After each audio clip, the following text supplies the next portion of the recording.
क्या आपको कभी ऐसा महसूस हुआ है कि आपके शरीर में खुद को ठीक करने की क्षमता है? क्या आपके भीतर कोई ऐसी शक्ति है जो किसी भी असंतुलन, किसी भी बीमारी को प्राकृतिक तरीके से वापस सद्भाव में ला सकती है? आप यहाँ संयोग से नहीं हैं। ब्रह्मांड आपको इसी प्रश्न का पता लगाने के लिए इस क्षण तक लाया है। चिकित्सा प्रगति और प्रौद्योगिकी की विशेषता वाली दुनिया में कई लोग सदियों पुरानी धारणा पर कायम हैं कि शरीर में खुद को ठीक करने की एक चमत्कारी, लगभग रहस्यमय क्षमता है।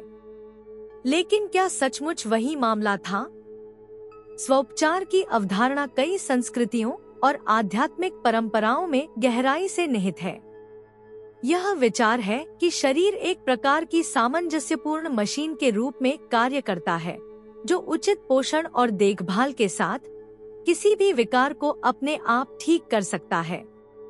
कटे घावों से लेकर जो अपने आप ठीक हो जाते हैं, ऐसी बीमारियों तक जो बाहरी हस्तक्षेप के बिना ठीक हो जाती हैं, ऐसे उदाहरण हर जगह हैं कि कैसे शरीर चमत्कारिक रूप से ठीक होने में सक्षम है। यह विचार आश्वस्त करने वाला है, क्योंकि यह हमें यह एहसास दिलाता है कि हम अपनी भलाई पर नियंत्रण बनाए रखने में सक्षम हैं। लेकिन साथ ही यह सवाल भी उठता है, क्या वास्तव में शरीर का इस प्रक्रिया पर एकमात्र नियंत्रण है?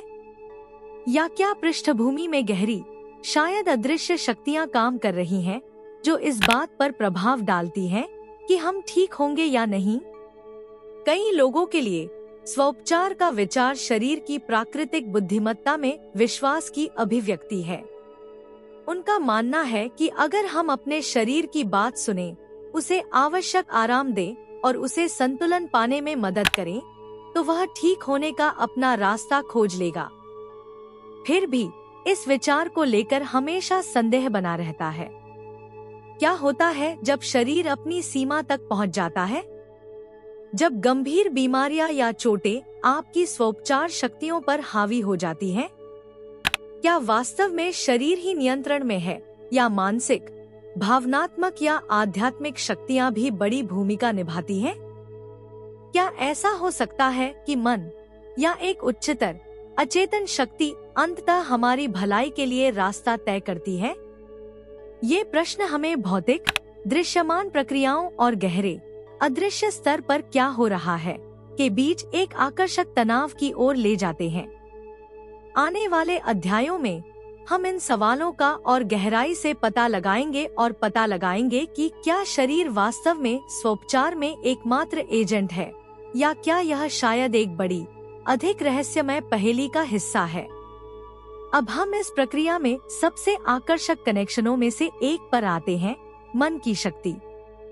अगले अध्याय में हम तथाकथित प्लेसीबो प्रभाव को देखेंगे और जांच करेंगे कि क्या यह विश्वास है, आपका दिमाग, जो अंततः उपचार का मार्गदर्शन करता है, न कि आपके शरीर का। मन और शरीर के बीच का संबंध आधुनिक चिकित्सा में सबसे आकर्षक और रहस्यमय घटनाओं में से एक है। प्लेसिबो प्रभाव इसी संबंध पर केंद्रित है। कल्पना कीजिए, आप एक ऐसी गोली लेते हैं जिसके बारे में आपको विश्वास है कि इससे आपका दर्द दूर हो जाएगा। कुछ ही समय बाद आप बेहतर महसूस करते हैं, भले ही गोली में कोई औषधीय रूप से सक्रिय तत्व न हो। यहाँ क्या हुआ?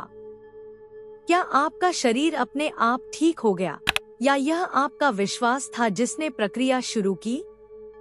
प्लेसिबो प्रभाव सबसे प्रभावशाली उदाहरणों में से एक है कि मन शरीर पर कितना शक्तिशाली हो सकता है। चिकित्सा अध्ययनों ने बार बार दिखाया है कि केवल यह विश्वास करना कि उपचार काम करेगा, शरीर में वास्तविक शारीरिक परिवर्तन उत्पन्न करने के लिए पर्याप्त है। दर्द से राहत मिल सकती है, रक्तचाप कम हो सकता है, और यहाँ तक कि प्रतिरक्षा प्रणाली भी मजबूत होकर काम कर सकती है। यह सब उपचार में विश्वास के माध्यम से। कई मामलों में शरीर इस विश्वास पर प्रतिक्रिया करता है जैसे कि कोई वास्तविक चिकित्सा हस्तक्षेप हुआ हो। लेकिन ऐसा क्यों हो रहा है? इसका उत्तर केवल शरीर में ही नहीं, बल्कि मन और शरीर के बीच की बातचीत में भी निहित है। जब आप दृढ़ता से विश्वास करते हैं कि उपचार काम कर रहा है, तो आपका मस्तिष्क प्रतिक्रियाओं का एक समूह शुरू कर देता है, जिसके परिणामस्वरूप वास्तविक शारीरिक परिवर्तन होते हैं। एंडोर्फिन और डोपामाइन जैसे न्यूरोट्रांसमीटर जारी होते हैं और दर्द से राहत और कल्याण में योगदान करते हैं। यह ऐसा है मानो आपका मन शरीर को ठीक होने का आदेश देता है और शरीर उसका पालन करता है।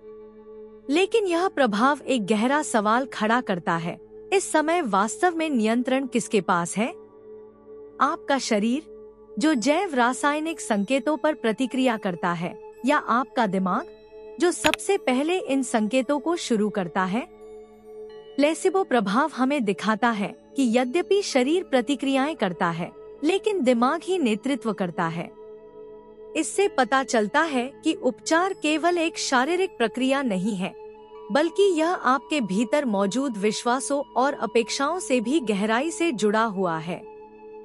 चिकित्सा में प्लेसिबो प्रभाव के कई प्रभावशाली उदाहरण हैं। कुछ मामलों में गंभीर बीमारियों से पीड़ित रोगियों को प्लेसिबो दिया गया और फिर भी महत्वपूर्ण सुधार देखा गया, यहाँ तक कि उन स्थितियों में भी जहाँ पारंपरिक चिकित्सा उपचार विफल हो गए थे। यह इस बात का प्रमाण है कि उपचार में विश्वास अक्सर उपचार जितना ही मजबूत हो सकता है। लेकिन प्लेसिबो प्रभाव का एक स्याह पक्ष भी है। यदि इलाज में विश्वास इतना मजबूत है कि यह वास्तव में शरीर को प्रभावित करता है, तो विपरीत भी संभव होना चाहिए। यदि आप दृढ़ता से मानते हैं कि कोई बीमारी लाइलाज है या उपचार से मदद नहीं मिलेगी, तो इस नकारात्मक विश्वास के शारीरिक प्रभाव भी हो सकते हैं। यह हमें एक महत्वपूर्ण अंतर्दृष्टि की ओर ले जाता है। मन न केवल उपचार प्रक्रिया का समर्थन कर सकता है, बल्कि इसे अवरुद्ध भी कर सकता है। तो प्लेसिबो प्रभाव हमें दिखाता है कि मन और शरीर गहराई से जुड़े हुए हैं। उपचार में विश्वास या बीमारी में विश्वास शरीर पर गहरा प्रभाव डाल सकता है, शायद जितना हम समझते हैं उससे भी अधिक। लेकिन अवचेतन के बारे में क्या? आपके दिमाग का वह शक्तिशाली हिस्सा जो अक्सर पृष्ठभूमि में किसी का ध्यान नहीं जाता है। उपचार में इसकी क्या भूमिका है और यह आपकी भलाई को कितना प्रभावित करता है?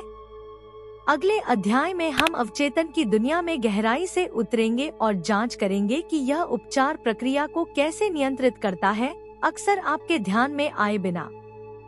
जैसे जैसे आप रोजमर्रा की जिंदगी में आगे बढ़ते हैं, अक्सर ऐसा लगता है जैसे आपके विचार और कार्य पूरी तरह से आपके चेतन मन द्वारा नियंत्रित होते हैं। लेकिन सतह के नीचे छिपा हुआ और शक्तिशाली अवचेतन काम कर रहा है, और यह आपकी भलाई को जितना आप महसूस कर सकते हैं उससे कहीं अधिक गहरे और अधिक दूरगामी तरीकों से प्रभावित करता है। अवचेतन मन आपके सभी अनुभवों, विश्वासों और भावनाओं का भंडार है, और यह उपचार प्रक्रिया में महत्वपूर्ण भूमिका निभाता है। अवचेतन मन एक मूक निर्देशक की तरह है, जो गुप्त रूप से आपके जीवन के पैटर्न और कार्यक्रमों को निर्देशित करता है। स्वास्थ्य, बीमारी और उपचार के बारे में आपकी कई मान्यताएं आपके चेतन मन में नहीं हैं, बल्कि आपके अवचेतन में गहराई से निहित हैं। ये मान्यताएं अक्सर आपके बचपन में अनजाने में या रचनात्मक अनुभवों के माध्यम से प्राप्त की जाती हैं। यह निर्धारित कर सकती हैं कि आपका शरीर बीमारी पर कैसे प्रतिक्रिया करता है, आप कितनी जल्दी ठीक हो जाते हैं या आप ठीक हो जाते हैं या नहीं। कल्पना कीजिए कि आप यह मानते हुए बड़े हुए हैं कि बीमारियां खतरनाक और लाइलाज हैं। हो सकता है आपने अपने परिवार में या अपने आसपास ऐसे मैसेज बार बार सुने हों। आपके अवचेतन मन ने इन मान्यताओं को आत्मसात कर लिया है और उन्हें एक प्रकार के आंतरिक कार्यक्रम में बदल दिया है। अब हर बार जब आप बीमार पड़ते हैं, तो वह गहरा विश्वास सक्रिय हो जाता है। आपका शरीर उस अचेतन धारणा पर प्रतिक्रिया करता है कि उपचार करना कठिन या असंभव है, और तदनुसार उपचार प्रक्रिया बाधित या धीमी हो जाती है। अवचेतन की शक्ति आपकी सेवा भी कर सकती है और आपके रास्ते में खड़ी भी हो सकती है। जब आप अपने भीतर गहराई से विश्वास करते हैं कि आप मजबूत और सक्षम हैं, तो आपका शरीर ठीक होने के लिए अधिक तैयार होगा। अध्ययनों से पता चलता है कि जो लोग अपने स्वास्थ्य के बारे में सकारात्मक दृष्टिकोण रखते हैं, वे अक्सर तेजी से ठीक हो जाते हैं और पुरानी बीमारियों का खतरा कम होता है। लेकिन यदि आपका अवचेतन मन नकारात्मक मान्यताओं से प्रभावित है, तो आप अनजाने में उपचार प्रक्रिया को अवरुद्ध कर सकते हैं। इसका एक प्रसिद्ध उदाहरण साइकोसोमैटिक्स की घटना है। भावनात्मक या मानसिक तनाव शारीरिक लक्षणों के रूप में प्रकट होता है। यदि आप अपने अवचेतन में किसी डर या आंतरिक द्वंद्व को गहराई से रखते हैं, तो यह तनाव शारीरिक शिकायतों में प्रकट हो सकता है। आप लगातार पीठ दर्द से पीड़ित हो सकते हैं, जिसका कोई स्पष्ट शारीरिक कारण नहीं है, लेकिन वास्तव में दर्द अनसुलझे भावनात्मक तनाव को दर्शाता है। आपका अवचेतन मन इन भावनाओं को धारण करता है और उन्हें शारीरिक पीड़ा के रूप में व्यक्त करता है। लेकिन जिस तरह अवचेतन मन बीमारी को प्रकट कर सकता है, उसी तरह यह उपचार को भी सक्षम कर सकता है। अपने अवचेतन के साथ लक्षित कार्य के माध्यम से, चाहे वह ध्यान, सम्मोहन या पुष्टि के साथ काम करने जैसी तकनीकों के माध्यम से हो, आप गहरे बैठे नकारात्मक विश्वास पैटर्न को पुनः प्रोग्राम कर सकते हैं। एक बार जब आप सकारात्मक और उपचार संबंधी विश्वासों को अपने अवचेतन में गहराई से स्थापित करना शुरू कर देते हैं, तो आपका शरीर इन नए कार्यक्रमों पर प्रतिक्रिया करेगा। आप मौलिक स्तर पर उपचार के लिए जगह खोलना शुरू करते हैं, जो पहले नकारात्मक कार्यक्रमों द्वारा अवरुद्ध थी। आपके शरीर में जो कुछ भी घटित होता है, उसके पीछे अवचेतन एक मूक इंजन है। यदि आप इस इंजन को समझना और इसके साथ सचेत रूप से काम करना सीख जाते हैं, तो आप न केवल शारीरिक उपचार में तेजी ला सकते हैं, बल्कि मन और शरीर के बीच गहरा सामंजस्य भी बना सकते हैं। अगले अध्याय में अब हम आत्म उपचार के एक और महत्वपूर्ण पहलू, भावनाओं पर ध्यान केंद्रित करेंगे। भय, खुशी या उदासी जैसी भावनाएं आपके शरीर को कितना प्रभावित करती हैं, और उपचार के इस शक्तिशाली लीवर का उपयोग करने के लिए आप क्या कर सकते हैं? भावनाएं अदृश्य शक्तियां हैं जो आपके शरीर की प्रत्येक कोशिका में काम करती हैं। वे हर पल आपके अंदर प्रवाहित होते हैं, अक्सर किसी का ध्यान नहीं जाता, और फिर भी आपके शारीरिक स्वास्थ्य और कल्याण पर उनकी जबरदस्त शक्ति होती है। आप जो महसूस करते हैं, वह न केवल आपकी मानसिक स्थिति को प्रभावित करता है, बल्कि आपके शरीर की शारीरिक स्थिति को भी प्रभावित करता है। वास्तव में भावनाएं आपके स्वास्थ्य पर सबसे मजबूत प्रभावों में से एक हैं। भय, क्रोध या उदासी जैसी नकारात्मक भावनाएं आपके शरीर पर गहरा प्रभाव डाल सकती हैं। वे एक जहर की तरह काम करते हैं, जो धीरे धीरे आपकी कोशिकाओं पर हमला करता है और आपके शरीर की आंतरिक प्रणालियों को असंतुलित कर देता है। उदाहरण के लिए, यदि आप लगातार तनाव या चिंता में रहते हैं, तो आपके शरीर में कोर्टिसोल जैसे तनाव हार्मोन का स्तर बढ़ जाता है। ये हार्मोन आपके शरीर को लड़ने या भागने के लिए तैयार करते हैं, एक ऐसी प्रतिक्रिया जो तीव्र स्थितियों में उपयोगी होती है, लेकिन लंबे समय में विनाशकारी प्रभाव डाल सकती है। लगातार तनाव के कारण आपकी प्रतिरक्षा प्रणाली कमजोर हो जाती है, शरीर में सूजन बढ़ जाती है और आपके हृदय प्रणाली पर दबाव पड़ता है। कल्पना कीजिए कि आप लगातार तनाव में रहते हैं, आपका मन चिंताओं से भरा रहता है। आपका शरीर मांसपेशियों में तनाव पैदा करके प्रतिक्रिया करता है, जिससे आपकी सांसें धीमी हो जाती हैं और आपका पाचन बाधित हो जाता है। बहुत से लोगों को यह एहसास नहीं होता है कि उनकी भावनाएं उनके शरीर पर कितनी गहराई से प्रभाव डाल रही हैं, जब तक कि वे पुरानी स्थितियों का अनुभव नहीं करते हैं। पहली नजर में इसका कोई शारीरिक कारण नहीं होता है, लेकिन ये शारीरिक लक्षण अक्सर अनसुलझे भावनात्मक संघर्षों की अभिव्यक्ति मात्र होते हैं। दूसरी ओर, खुशी, प्यार और कृतज्ञता जैसी सकारात्मक भावनाएं शरीर पर अद्भुत उपचार प्रभाव डालती हैं। अध्ययनों से पता चला है कि जो लोग नियमित रूप से सकारात्मक भावनाओं का अनुभव करते हैं, उनकी प्रतिरक्षा प्रणाली मजबूत होती है और वे बीमारियों से जल्दी ठीक हो जाते हैं। भावनाएं उन संदेशों की तरह हैं, जो आपकी कोशिकाओं को बताती हैं कि कैसे काम करना है। जब आप आनंद और विश्राम की स्थिति में होते हैं, तो आपका दिमाग आपके शरीर को संदेश भेजता है, सब कुछ ठीक है। आपका शरीर आराम करके, अपनी स्वोपचार शक्तियों को सक्रिय करके और बेहतर ढंग से कार्य करके प्रतिक्रिया करता है। शरीर पर भावनाओं की शक्ति का एक प्रभावशाली उदाहरण डॉक्टर और शोधकर्ता डॉक्टर का काम है। नॉर्मन चचेरे भाई। चचेरे भाई एक गंभीर बीमारी से पीड़ित थे जिसे लाइलाज माना जाता था, लेकिन उन्होंने जानबूझकर खुद को हंसी और खुशी जैसी सकारात्मक भावनाओं के संपर्क में लाना शुरू कर दिया। घंटों हंसने और सचेत रूप से सकारात्मक विचारों को विकसित करने के माध्यम से उन्होंने अपनी स्थिति में नाटकीय सुधार का अनुभव किया। उनका मामला दुनिया भर में जाना गया और यह एहसास हुआ कि सकारात्मक भावनाएं वास्तव में शरीर पर सीधा उपचार प्रभाव डाल सकती हैं। आप सचेत रूप से अपने शरीर को सहारा देने के लिए भावनाओं की शक्ति का उपयोग कर सकते हैं। माइंडफुलनेस और भावनात्मक जागरूकता पहला कदम है। एक बार जब आप पहचान लेते हैं कि रोजमर्रा की जिंदगी में कौन सी भावनाएं आप पर हावी हैं, तो आप जानबूझकर नकारात्मक भावनाओं को बदलने के लिए कदम उठा सकते हैं। सांस लेने की तकनीक, ध्यान और माइंडफुलनेस व्यायाम आपको उस पल में लौटने और भावनात्मक रुकावटों को दूर करने में मदद कर सकते हैं। अपने आप को खुशी और कृतज्ञता जैसी भावनाओं को अधिक तीव्रता से अनुभव करने की अनुमति देकर आप अपनी आंतरिक उपचार शक्ति को सक्रिय करते हैं। लेकिन इस भावनात्मक आत्मोपचार शक्ति की सीमाएं कितनी मजबूत हैं?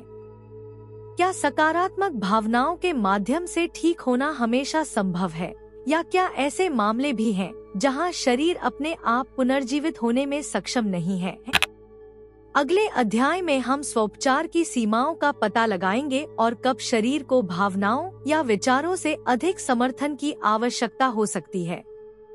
शरीर की खुद को ठीक करने की क्षमता जितनी प्रभावशाली है, ऐसे क्षण भी आते हैं जब यह आंतरिक शक्ति अपनी सीमा तक पहुंच जाती है।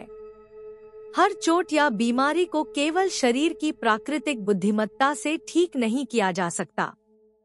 यहाँ तक कि ऐसे समय में जब सकारात्मक विचार और मजबूत भावनाएं एक प्रमुख भूमिका निभाती हैं, यह पहचानना महत्वपूर्ण है कि ऐसी स्थितियां हैं जिनमें शरीर को बाहरी समर्थन की आवश्यकता होती है, चाहे वह चिकित्सा हस्तक्षेप, उपचार या बाहरी सहायता के अन्य रूपों के माध्यम से हो।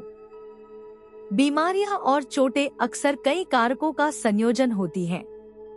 ऐसी शारीरिक बीमारियां हैं जो आनुवंशिक प्रवृत्तियों, संक्रमणों या पर्यावरणीय प्रभावों से उत्पन्न होती हैं और इन्हें अकेले मन की शक्ति या शरीर के स्वोपचार तंत्र से दूर नहीं किया जा सकता है। ऑटोइम्यून रोग या कैंसर जैसी पुरानी बीमारियां अक्सर दिखाती हैं कि ठीक होने की क्षमता के बावजूद शरीर कुछ मामलों में अभिभूत हो जाता है। इसका एक उदाहरण गंभीर आघात का मामला है। यदि किसी दुर्घटना या गंभीर चोट से शरीर क्षतिग्रस्त हो जाता है, तो केवल अपनी उपचार शक्तियों पर निर्भर रहना पर्याप्त नहीं है। ऐसे मामलों में चिकित्सा सहायता आवश्यक है, चाहे वह सर्जरी, दवा या फिजियोथेरेपी के माध्यम से हो। ये बाहरी हस्तक्षेप शरीर को ठीक होने के लिए आवश्यक सहायता प्रदान कर सकते हैं और उपचार प्रक्रियाओं का समर्थन कर सकते हैं जिन्हें वह स्वयं शुरू नहीं कर सकता है। यहाँ तक कि गंभीर मनोवैज्ञानिक तनाव या दीर्घकालिक भावनात्मक संघर्ष के मामलों में भी शरीर खुद को ठीक करने में सक्षम नहीं हो सकता है। दीर्घकालिक तनाव या असंसाधित आघात शरीर और दिमाग में इतनी गहराई तक व्याप्त हो सकता है कि इसे हल करने के लिए बाहरी मदद की आवश्यकता होती है। चिकित्सीय हस्तक्षेप जो मन को सहारा देते हैं और शरीर को राहत देते हैं, अक्सर इन गहरे बैठे अवरोधों को तोड़ने और उपचार का रास्ता साफ करने के लिए आवश्यक होते हैं। लेकिन स्वोपचार की इन सीमाओं का मतलब यह नहीं है कि शरीर शक्तिहीन है, बल्कि इसका मतलब यह है कि उपचार कभी कभी एक सहयोगात्मक प्रक्रिया होती है। ऐसे क्षण आते हैं जब शरीर और दिमाग को उपचार प्रक्रिया को सक्रिय करने और आगे बढ़ाने के लिए बाहरी समर्थन की आवश्यकता होती है। यह समर्थन चिकित्सा प्रौद्योगिकी के रूप में, लेकिन आध्यात्मिक प्रथाओं या वैकल्पिक उपचार विधियों के रूप में भी आ सकता है। इससे सवाल उठता है, क्या वास्तव में केवल शरीर ही ठीक होता है, या क्या कभी कभी इसे ठीक करने की अपनी प्राकृतिक क्षमता को सक्रिय करने के लिए बाहरी आवेगों की आवश्यकता होती है? ये सीमाएं दर्शाती हैं कि स्वोपचार कोई अलग प्रक्रिया नहीं है। शरीर विशाल संपूर्ण का एक हिस्सा है और कभी कभी अन्य शक्तियों को, चाहे वे चिकित्सीय, मनोवैज्ञानिक या आध्यात्मिक हों, लाना आवश्यक होता है। जबकि हम स्वोपचार की सीमाओं को स्वीकार करते हैं, फिर भी यह जानना उत्साहजनक है कि शरीर हमेशा खुद को पुनर्जीवित करने की कोशिश करता है, भले ही वह अपनी सीमा तक पहुंच जाए। और कभी कभी यह एहसास ही हमें शरीर की शक्ति और बाहरी मदद की आवश्यकता दोनों को स्वीकार करने की विनम्रता सिखाता है। अगले अध्याय में हम अपना ध्यान वापस दिमाग पर लगाएंगे और देखेंगे कि कैसे विचार, चेतन और अचेतन हमारे शरीर को कितनी अच्छी तरह ठीक करने में सक्षम हैं, इस पर महत्वपूर्ण प्रभाव डालते हैं। क्योंकि भले ही शरीर की अपनी सीमाएं हैं, मन एक शक्तिशाली भूमिका निभाता है कि वे सीमाएं वास्तव में कितनी दूर तक फैली हुई हैं। मन सबसे शक्तिशाली शक्तियों में से एक है जो शरीर को प्रभावित कर सकती है, शायद सबसे महत्वपूर्ण भी। विचार मात्र मानसिक प्रक्रियाओं से कहीं अधिक हैं। वे आपकी वास्तविकता के निर्माता हैं और इसमें आपकी भौतिक स्थिति भी शामिल है। आप क्या सोचते हैं, कैसे सोचते हैं और कितनी बार आप कुछ विचारों को दोहराते हैं, यह न केवल आपके मानसिक स्वास्थ्य को बल्कि आपके शारीरिक स्वास्थ्य को भी प्रभावित करता है। मन में उपचार को बढ़ावा देने या इसमें बाधा डालने की क्षमता है। आपका हर विचार आपके शरीर को एक संकेत भेजता है। सकारात्मक विचार आशा, खुशी और आत्मविश्वास की भावना पैदा कर सकते हैं, जो शरीर को स्वस्थ स्थिति में रखता है। जब आप ऐसी स्थिति में होते हैं, तो आपकी प्रतिरक्षा प्रणाली अधिक कुशलता से काम करती है। आपके तनाव का स्तर कम हो जाता है और शरीर अधिक तेजी से पुनर्जीवित हो सकता है। जो लोग सकारात्मक विचारों और कल्पनाओं के माध्यम से सचेत रूप से अपने उपचार का समर्थन करते हैं, वे अक्सर आश्चर्यजनक प्रगति की रिपोर्ट करते हैं, यहाँ तक कि उन स्थितियों में भी जहाँ चिकित्सा दृष्टिकोण से कोई त्वरित समाधान नहीं था। यह विचार कि आप अपने विचारों के माध्यम से अपने स्वास्थ्य को प्रभावित कर सकते हैं, कोई नई अवधारणा नहीं है। विजुअलाइजेशन का अभ्यास, जिसमें आप विस्तार से कल्पना करते हैं कि आपका शरीर कैसे ठीक हो रहा है और स्वस्थ हो रहा है, कई आध्यात्मिक और चिकित्सा परंपराओं में एक लंबा इतिहास है। क्षतिग्रस्त कोशिकाओं के पुनर्जीवित होने या दर्द गायब होने की कल्पना करके आप अपने मस्तिष्क में तंत्रिका कनेक्शन को मजबूत करते हैं, जो स्वास्थ्य के विचार से जुड़े होते हैं। आपका शरीर इन मानसिक छवियों का अनुसरण करता है, क्योंकि मस्तिष्क हमेशा वास्तविकता और कल्पना के बीच अंतर नहीं करता है। लेकिन जिस तरह सकारात्मक विचार उपचार को बढ़ावा दे सकते हैं, उसी तरह नकारात्मक विचारों का विपरीत प्रभाव पड़ता है। भय, संदेह या निराशा के विचार आपके शरीर में जहर भरने वाले जहर की तरह काम करते हैं। जब आप बीमारी पर ध्यान केंद्रित करते हैं और लगातार मानते हैं कि दृष्टि में कोई सुधार नहीं है, तो आप अपने शरीर को संकेत भेजते हैं कि उपचार संभव नहीं है। नकारात्मक विचारों की यह निरंतर बमबारी एक स्वपूर्ति भविष्यवाणी बन सकती है। आप बीमारी की उम्मीद करते हैं और आपका शरीर इस पर प्रतिक्रिया करता है। इसका एक शक्तिशाली उदाहरण तथाकथित नोसेबो प्रभाव है, प्लेसीबो प्रभाव के विपरीत। जब लोग मानते हैं कि उपचार काम नहीं करेगा या कोई बीमारी लाइलाज है, तो उनकी स्थिति अक्सर खराब हो जाती है, भले ही इसका कोई चिकित्सीय कारण न हो। ये नकारात्मक मान्यताएं शरीर को तनाव संकेत भेजती हैं, जो स्वोपचार को अवरुद्ध करती हैं और प्रतिरक्षा प्रणाली को कमजोर करती हैं। लेकिन यही मन की शक्ति भी निहित है। यदि आप इन विचार पैटर्न से अवगत हो जाते हैं, तो आप उन्हें बदल सकते हैं। माइंडफुलनेस और मेडिटेशन ऐसे उपकरण हैं जिनका उपयोग आप अपने विचारों को देखने और नियंत्रित करने के लिए कर सकते हैं।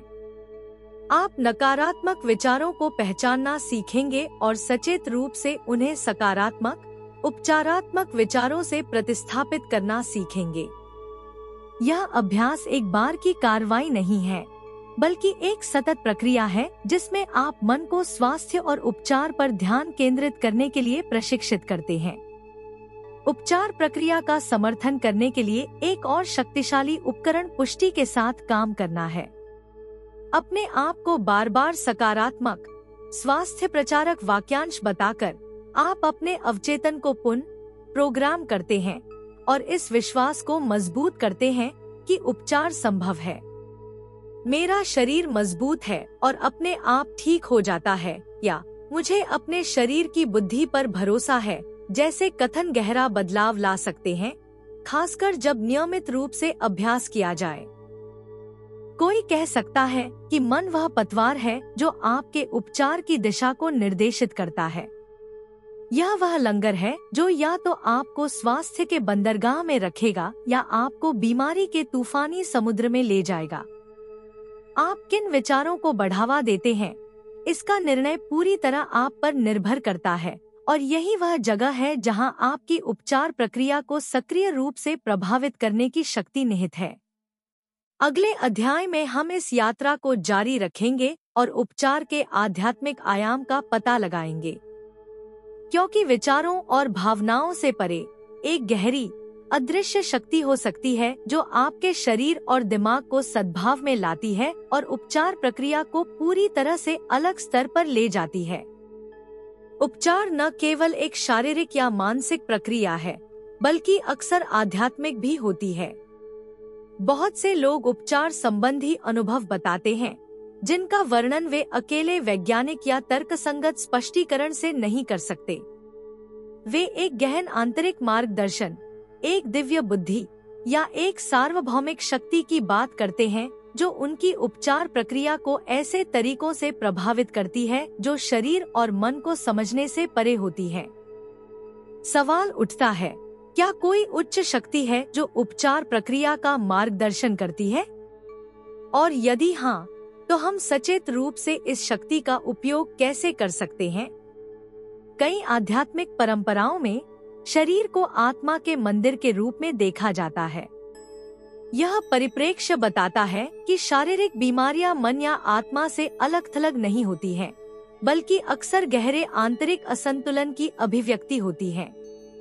इस संदर्भ में उपचार का मतलब केवल यह नहीं है कि लक्षण गायब हो जाएं या घाव ठीक हो जाएं, बल्कि यह कि पूरे व्यक्ति, शरीर, मन और आत्मा को सद्भाव में वापस लाया जाए। यह समग्र दृष्टिकोण मानता है कि सच्चा उपचार हमेशा आध्यात्मिक होता है। आध्यात्मिक उपचार में सबसे गहन अवधारणाओं में से एक उच्च शक्ति या सार्वभौमिक बुद्धिमत्ता में विश्वास है। इस शक्ति को अलग अलग संस्कृतियों और आध्यात्मिक दिशाओं में अलग अलग नाम दिया गया है, चाहे वह ईश्वर हो, ब्रह्मांड हो, प्राण हो, ची हो या जीवन ऊर्जा हो। हालांकि इन सभी शिक्षाओं में जो समानता है वह यह विश्वास है कि उपचार ऊर्जावान स्तर पर शुरू होता है। जब शरीर, मन और आत्मा सामंजस्य में होते हैं तो यह ऊर्जा स्वतंत्र रूप से प्रवाहित होती है और स्वास्थ्य को बढ़ावा देती है। जब रुकावटें, चाहे वे भावनात्मक, मानसिक या आध्यात्मिक हों, ऊर्जा के इस प्रवाह में बाधा डालती हैं, तो बीमारी होती है। रेकी, क्वांटम हीलिंग या प्रार्थना जैसी आध्यात्मिक प्रथाओं का उद्देश्य शरीर में ऊर्जा के प्रवाह में सामंजस्य स्थापित करना और लोगों को इस सार्वभौमिक शक्ति से जोड़ना है। जो लोग इन प्रथाओं में संलग्न होते हैं वे अक्सर गहन उपचार अनुभवों की रिपोर्ट करते हैं जिन्हें वे अकेले शारीरिक या मानसिक प्रयास के माध्यम से समझा नहीं सकते हैं। ऐसा लगता है जैसे वे किसी बड़ी चीज से जुड़ रहे हैं, जो उपचार प्रक्रिया को इस तरह से निर्देशित कर रही है कि वे पूरी तरह से नियंत्रित नहीं कर सकते हैं। इसका एक उत्कृष्ट उदाहरण प्रार्थना और ध्यान के साथ काम करना है। कई आध्यात्मिक परंपराएं सिखाती हैं कि प्रार्थना या ध्यान के माध्यम से इस उच्च शक्ति के साथ संबंध स्थापित किया जाता है, जो उपचार को सक्षम बनाता है। ऐसे लोगों की अनगिनत कहानियां हैं जिन्हें गहरी बीमारी या संकट के समय में ऐसा महसूस हुआ कि वे किसी अदृश्य उपचारकारी उपस्थिति से घिरे हुए हैं, जिसने उन्हें ठीक होने में मदद की। वे एक गहरी आंतरिक शांति की रिपोर्ट करते हैं जो उनके भीतर बहती थी और विश्वास की भावना थी जिसने उन्हें आगे बढ़ने की ताकत दी, यहाँ तक कि उन स्थितियों में भी जहाँ उपचार असंभव लग रहा था। लेकिन आध्यात्मिक उपचार का मतलब हमेशा यह नहीं होता कि शरीर पूरी तरह स्वस्थ हो जाए। कुछ मामलों में यह बीमारी या पीड़ा के साथ शांति स्थापित करने के बारे में अधिक है। आध्यात्मिक उपचार का अर्थ बीमारी के अनुभव को गहरे स्तर पर समझना भी हो सकता है, एक प्रकार का जीवन पाठ या आध्यात्मिक परीक्षण के रूप में। यह परिप्रेक्ष्य कई लोगों को उनकी बीमारी में अर्थ खोजने और गहरे स्तर पर उपचार का अनुभव करने में मदद करता है, तब भी जब शारीरिक लक्षण बने रहते हैं। उपचार पर एक अन्य आध्यात्मिक परिप्रेक्ष्य यह विचार है कि उपचार कभी-कभी कर्म या आत्मा के स्तर से होता है। कुछ आध्यात्मिक परंपराओं का मानना है कि बीमारी या बीमारी कर्म पैटर्न या मानसिक रुकावटों के कारण होती है जो कई जन्मों से जमा हुई हैं। ऐसे मामलों में उपचार केवल शारीरिक या मानसिक हस्तक्षेप के माध्यम से प्राप्त नहीं किया जाता है, बल्कि आध्यात्मिक कार्य की आवश्यकता होती है, चाहे वह आंतरिक सफाई, क्षमा या पुराने कर्म संबंधों को मुक्त करने के माध्यम से हो। चाहे आप इन आध्यात्मिक अवधारणाओं को शाब्दिक रूप से लें या उन्हें एक रूपक के रूप में देखें, वे उपचार प्रक्रिया पर एक गहरी नजर डालते हैं। वे दिखाते हैं कि उपचार हमेशा केवल शारीरिक स्तर पर ही नहीं होता, बल्कि हृदय और आत्मा में भी होता है।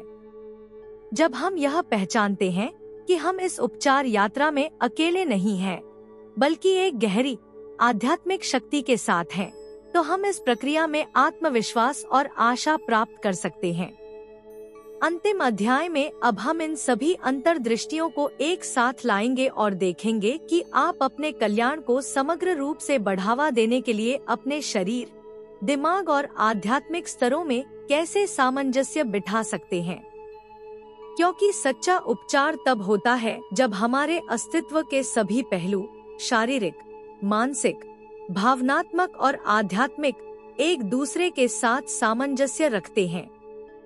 अब जबकि हमने उपचार के विभिन्न स्तरों, भौतिक शरीर से लेकर मन और आध्यात्मिक आयाम तक की यात्रा कर ली है, यह स्पष्ट है कि सच्ची भलाई बीमारी की अनुपस्थिति से कहीं अधिक शामिल है। यह आपके अस्तित्व के सभी स्तरों पर सामंजस्य के बारे में है, शरीर, मन, भावनाएं और आत्मा। इस प्रश्न का उत्तर आसानी से नहीं दिया जा सकता है कि क्या आपके शरीर का ही आपकी भलाई पर नियंत्रण है, क्योंकि यह बहुत बड़े संपूर्ण भाग का केवल एक हिस्सा है। उपचार अक्सर शरीर में शुरू होता है, लेकिन इस प्रक्रिया में मन और भावनात्मक और आध्यात्मिक आयाम को शामिल किए बिना उपचार प्रक्रिया अधूरी रहती है। आपका शरीर आपकी आंतरिक स्थिति का प्रतिबिंब है, और जिस तरह विचार और भावनाएं शारीरिक स्थिति को प्रभावित करती हैं, उसी तरह शारीरिक भलाई भी आपके मानसिक और भावनात्मक स्वास्थ्य को बढ़ावा दे सकती है। यह एक चक्र है, एक अंतरक्रिया है जिसे अलग से नहीं देखा जा सकता। जब हम शरीर को उस उपकरण के रूप में देखते हैं जिसके माध्यम से मन और आत्मा संचालित होते हैं, तो हमें एहसास होता है कि सच्चा कल्याण केवल तभी प्राप्त किया जा सकता है जब ये विभिन्न पहलू सामंजस्य में हों। यह एक ऑर्केस्ट्रा आयोजित करने जैसा है। शरीर उपकरण हो सकता है, लेकिन मन संचालक है और आत्मा लय निर्धारित करती है। जब इनमें से कोई भी भाग असंतुलित हो जाता है, तो सामंजस्य बिगड़ जाता है और यह अक्सर बीमारी, तनाव या परेशानी के रूप में प्रकट होता है। शरीर में वास्तव में स्वोपचार की अद्भुत शक्तियां होती हैं और इनमें से कई तंत्र गुप्त रूप से होते हैं। लेकिन जैसा कि हमने देखा है, मन की भूमिका को कम करके नहीं आंका जा सकता। आपके विचार आपकी वास्तविकता को आकार देते हैं और जिस तरह से आप अपने स्वास्थ्य और कल्याण के बारे में सोचते हैं, वह सीधे तौर पर प्रभावित करता है कि आपका शरीर कैसे प्रतिक्रिया करता है। आप जो विचार और विश्वास विकसित करते हैं, उसके आधार पर मन शरीर को ठीक कर सकता है या अवरुद्ध कर सकता है। लेकिन मन से भी परे आध्यात्मिक स्तर है, एक ऐसा आयाम जिसे कई लोग उपचार के बारे में सोचते समय अनदेखा कर देते हैं। आध्यात्मिक उपचार का अर्थ अक्सर एक उच्च शक्ति या गहरे अर्थ से जुड़ना होता है, जो हमारी उपचार यात्रा में हमारा समर्थन करता है। यह हमेशा लक्षणों को खत्म करने के बारे में नहीं है, बल्कि यह एहसास करने के बारे में है कि जीवन और शरीर एक बड़ी योजना का हिस्सा है। यह आध्यात्मिक आयाम हमें कठिन समय में भी आत्मविश्वास हासिल करने में मदद कर सकता है और हमें यह अंतर्दृष्टि दे सकता है कि कभी कभी उपचार भौतिक दुनिया में नहीं, बल्कि आत्मा में होता है। एक पूर्ण और स्वस्थ जीवन जीने के लिए अपने अस्तित्व के इन विभिन्न पहलुओं को संतुलित करना महत्वपूर्ण है। आप व्यायाम, स्वस्थ आहार और पर्याप्त आराम देकर शरीर की देखभाल कर सकते हैं। आप अपने विचारों के प्रति सचेत रहकर और सकारात्मक, उपचारकारी विश्वासों पर ध्यान केंद्रित करके अपने दिमाग को सहारा दे सकते हैं। और आप स्वयं, प्रकृति या किसी उच्च शक्ति के साथ गहरा संबंध तलाश कर अपनी आत्मा का पोषण कर सकते हैं, चाहे ध्यान, प्रार्थना या अन्य आध्यात्मिक प्रथाओं के माध्यम से। उपचार एक सतत प्रक्रिया है। इस सवाल का कोई निश्चित उत्तर नहीं है कि क्या केवल आपके शरीर का ही आपकी भलाई पर नियंत्रण है, क्योंकि सच्ची भलाई शरीर, मन और आत्मा के बीच संबंध से आती है। इस संबंध को विकसित करके और सचेत रूप से अपने अस्तित्व के प्रत्येक पहलू का पोषण करके आप अपने जीवन को एक नई, सामंजस्यपूर्ण दिशा में ले जा सकते हैं। इस अर्थ में उपचार के स्तरों के माध्यम से हमारी यात्रा समाप्त हो जाती है, लेकिन आपका अपना उपचार पथ जारी रहता है। उस संतुलन को ढूंढना और बनाए रखना आपके हाथ में है, जो आपको अपने अस्तित्व के सभी स्तरों पर स्वस्थ और खुश रहने की अनुमति देता है।